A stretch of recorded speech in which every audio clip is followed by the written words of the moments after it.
Hello friends, ഇന്ന് നമ്മൾ നോക്കുന്നത് നമ്മൾ വീടിൻ്റെ പ്ലംബിങ് കാര്യങ്ങളൊക്കെ ചെയ്യുന്ന സമയത്ത് ഡ്രൈനേജ് സിസ്റ്റത്തിൽ ഒരുപാട് കാര്യങ്ങൾ ശ്രദ്ധിക്കാനുണ്ട്.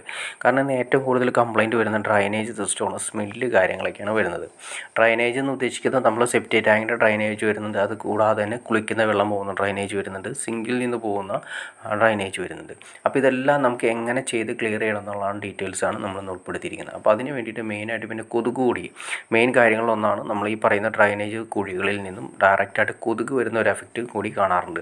അപ്പോൾ അത് നമുക്ക് എങ്ങനെ പ്രതിരോധിക്കാം എന്നുള്ള ഡീറ്റെയിൽസാണ് നമ്മൾ ആദ്യമേ തന്നെ ചെക്ക് ചെയ്യുന്നത്. ഒരു കാര്യം നിങ്ങൾ മനസ്സിലാക്കാൻ സാധിക്കും, അതായത് നമ്മുടെ ബാത്റൂമിൽ നിന്ന് ഇറങ്ങുന്ന സമയത്ത് കണ്ടോ, ഞാൻ ജസ്റ്റ് നിങ്ങളെ കാണിച്ചു തരാം.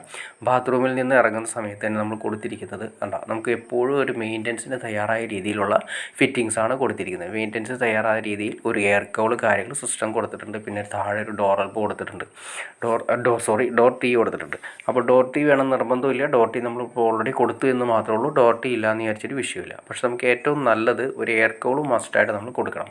അതായത് ഇതിൻ്റെ ഏറ്റവും മുകളിൽ കാണുന്ന എയർ കൗളുണ്ട്, ഇതാണ് എയർ കൗൾ വരുന്നത്. ഈ എയർ കൗൾ മസ്റ്റായിട്ടും കൊടുക്കണം. ഇതിൽ നമ്മൾ എന്തെങ്കിലും ബ്ലോക്കോ കാര്യങ്ങൾ വരുന്ന സമയത്ത് നമുക്ക് ചെക്ക് ചെയ്യാനുള്ള ഓപ്ഷനാണ്. അതല്ലെങ്കിൽ എന്ത് സംഭവിക്കുകയെന്ന് വെച്ചിട്ടുണ്ടെങ്കിൽ നമ്മൾ ഈ പറഞ്ഞ കട്ടയും കാര്യങ്ങളൊക്കെ കട്ടയൊക്കെ വിരിച്ച് കഴിയുന്ന സമയത്ത് എന്തെങ്കിലും ബ്ലോക്ക് വന്നു കഴിഞ്ഞാൽ നമുക്കൊന്നും ചെയ്യാൻ പറ്റാത്തൊരവസ്ഥ വരും. അപ്പോൾ അതിനേക്കാൾ നല്ലത് നമുക്ക് എവിടെയെങ്കിലും ഡ്രൈനേജ് സിസ്റ്റത്തിൽ 4 ഇഞ്ച് ആണെങ്കിലും 2 ഇഞ്ച് ആണെങ്കിലും നമുക്ക് ഇതുപോലെ എയർ കൗൾ കാര്യങ്ങൾ കൊടുക്കുകയാണെങ്കിൽ ഏറ്റവും നല്ലത്. പക്ഷേ ഒരു കാര്യം ശ്രദ്ധിക്കുക, ഇത് കുളിക്കുന്ന വെള്ളമായതുകൊണ്ടാണ് നമ്മളിവിടെ എയർ കൗൾ കൊടുത്തത്. 4 ഇഞ്ച് ആകുമ്പോൾ ഒരിക്കലും ഇവിടെ കൊടുക്കരുത്. നമ്മൾ 4 ഇഞ്ച് കൊടുത്തിരിക്കുന്നുണ്ടോ, ഒരു ഡോർ എൽബോണ് കൊടുത്തിരിക്കുന്നത്. ആ ഡോർ എൽബ് നമുക്ക് തുറക്കാനുള്ള ഓപ്ഷനാണ് കൊടുത്തിരിക്കുന്നത്. പിന്നെ എയർ നമ്മൾ ഏറ്റവും മുകളിലേക്കാണ് കൊണ്ടുപോയിരിക്കുന്നത്. അതല്ലെങ്കിൽ ഡ്രൈനേജിൻ്റെ സെപ്റ്റിക്കിൻ്റെ സ്മെല്ല് കാര്യങ്ങളെല്ലാം വീടിന് ചുറ്റും പരക്കുന്നതായിരിക്കും. അപ്പോൾ അത് ശ്രദ്ധിക്കുക. ഇതിപ്പോൾ നമ്മൾ ഇവിടെ കൊടുത്തിരിക്കുന്നത് കുളിക്കുന്ന വെള്ളത്തിൻ്റെ ആയതുകൊണ്ട് ചെയ്തിരിക്കുന്നു. അപ്പോൾ അതിൽ നിങ്ങൾ കാണാൻ സാധിക്കും, എന്തെങ്കിലും ബ്ലോക്ക് കാര്യങ്ങൾ വന്നു കഴിഞ്ഞാൽ നമുക്ക് സിമ്പിളായിട്ട് തന്നെ ഈ എയർ കൗൾ പതുക്കെ കൊണ്ട് ഊരിയെടുക്കുക. അത് ഒട്ടിക്കരുത്. എയർ കൗൾ ഊരിയെടുത്തതിന് ശേഷം നമുക്ക് അതിലൂടെ മോട്ടോർ പൈപ്പിൻ്റെ, അതായത് മോട്ടറിൻ്റെ ഒരു അറ്റം വരുന്ന പൈപ്പ് കാര്യങ്ങൾ അതിലേക്ക് ഇറക്കി നമുക്ക് ടൈറ്റ് ചെയ്ത് മോട്ടർ അടിച്ചിട്ടുണ്ടെങ്കിൽ അത്യാവശ്യം വരുന്ന ഒരു 90% വരുന്ന ബ്ലോക്ക് ക്ലിയർ ചെയ്ത് പോകുന്നതായിരിക്കും. ഇനി ഒരു കാര്യം ശ്രദ്ധിക്കുക, ഇതിലൂടെ വരുന്നതെന്ന് വെച്ചിട്ടുണ്ടെങ്കിൽ നമുക്ക് മെയിനായിട്ട് വരുന്നത് വെച്ചിട്ടുണ്ടെങ്കിൽ ഇതിൻ്റെ നെറ്റ് കണ്ടോ, അതായത് ഞാൻ ജസ്റ്റ് നിങ്ങളെ കാണിച്ചു തരാം. എയർ കൗളിൽ വരുന്നത് കണ്ടോ, ഒരു സ്റ്റീലിൻ്റെ നെറ്റ് കണ്ടോ മുകളിൽ കാണുന്നത്, അങ്ങനത്തെ എയർ കൗളായിരിക്കണം നമ്മൾ മസ്റ്റായിട്ടും സെലക്ട് ചെയ്യേണ്ടത്. അതല്ലെങ്കിൽ നമ്മൾ ഈ പറഞ്ഞ പോലെ നമ്മുടെ കുഴിയിൽ, അതായത് സെപ്റ്റി ടാങ്കിൻ്റെ അല്ലെങ്കിൽ ഡ്രൈനേജ് കണക്ട് ചെയ്തതിന് കുഴിയിൽ ഇഷ്ടംപോലെ കൊതുക് കാര്യങ്ങളുണ്ടാവും. ഈ കൊതുക് നമ്മൾ ഈ നെറ്റില്ലാത്ത എയർ കൗളാണ് കൊടുക്കുന്നതെങ്കിൽ, നെറ്റും പ്ലാസ്റ്റിക്കിൻ്റെ ആണെങ്കിൽ കൂടി, പ്ലാസ്റ്റിക്കിൻ്റെ നെറ്റ് വരുന്ന എയർ കൗളാണെങ്കിൽ കൂടി ആ നെറ്റ് കുറച്ച് കളയുമ്പോൾ ദ്രവിച്ച് പോകാനുള്ള ചാൻസ് ഉണ്ട്. അപ്പോൾ അതങ്ങനെ പോയി കഴിഞ്ഞിട്ടുണ്ടെങ്കിൽ അതിലൂടെ ഡയറക്റ്റായിട്ട് കൊതുക് എപ്പോഴും വൈകിട്ട് സമയങ്ങളിൽ കൊതുക് എപ്പോഴും ആ കുഴിയിൽ നിന്നായിരിക്കും വരുന്നത്.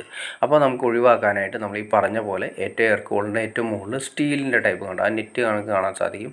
സ്റ്റീലിൻ്റെ നെറ്റാണ് അതിൻ്റെ അകത്ത് വന്നിരിക്കുന്നത്. സ്റ്റെയിൻലെസ് സ്റ്റീലാണ് അതിൻ്റെ നെറ്റാണ് അതിൻ്റെ അകത്ത് വന്നിരിക്കുന്നതുകൊണ്ട് ഒരിക്കലും ആ സ്റ്റെയിൻലെസ് സ്റ്റീലിൻ്റെ നെറ്റ് പോവില്ല, തുരുമ്പിടിച്ച് പോവില്ല, വർഷങ്ങളോളം നിലനിൽക്കും. അപ്പോൾ അതുകൊണ്ട് യാതൊരു പ്രശ്നമോ കാര്യങ്ങളോ ഒന്നും തന്നെ ഉണ്ടാവില്ല. നമുക്ക് കൊതുകിനെ തുരത്തുകയും ചെയ്യാൻ സാധിക്കും. അപ്പോൾ നിങ്ങൾക്ക് ഡ്രൈനേജ് സിസ്റ്റത്തിന് നമ്മൾ കുളിക്കുന്ന വെള്ളത്തിൻ്റെ ഏരിയയിൽ നമുക്ക് നെറ്റ് ഉപയോഗിക്കേണ്ട കാര്യങ്ങൾ എങ്ങനെയാണെന്നും, അതുപോലെ തന്നെ 4 ഇഞ്ച് എൻ്റെ എയർ എവിടെ കൊടുക്കണമെന്നും, 4 ഇഞ്ച് നമുക്ക് എങ്ങനെയാണ് നമുക്കത് പിന്നീട് മെയിൻ്റനൻസ് എന്തെങ്കിലും വന്നു കഴിഞ്ഞാൽ ചെയ്യാൻ പറ്റുന്ന ഫിറ്റിങ്സ് എങ്ങനെയായിട്ട് കൊടുക്കണമെന്ന് ഏകദേശം നിങ്ങൾക്കൊരു ഐഡിയ കിട്ടിക്കാണെന്ന് വിചാരിക്കുന്നു. ഇനി എന്തെങ്കിലും ഡൗട്ട്സ് കാര്യങ്ങൾ തീർച്ചയായിട്ടും കമൻറ്റ് ചെയ്താൽ മതി. അത് മാക്സിമം നിങ്ങൾക്ക് ഇഷ്ടപ്പെട്ടെങ്കിൽ മാക്സിമം വീഡിയോ ഒന്ന് ഷെയർ ചെയ്തേക്കുക.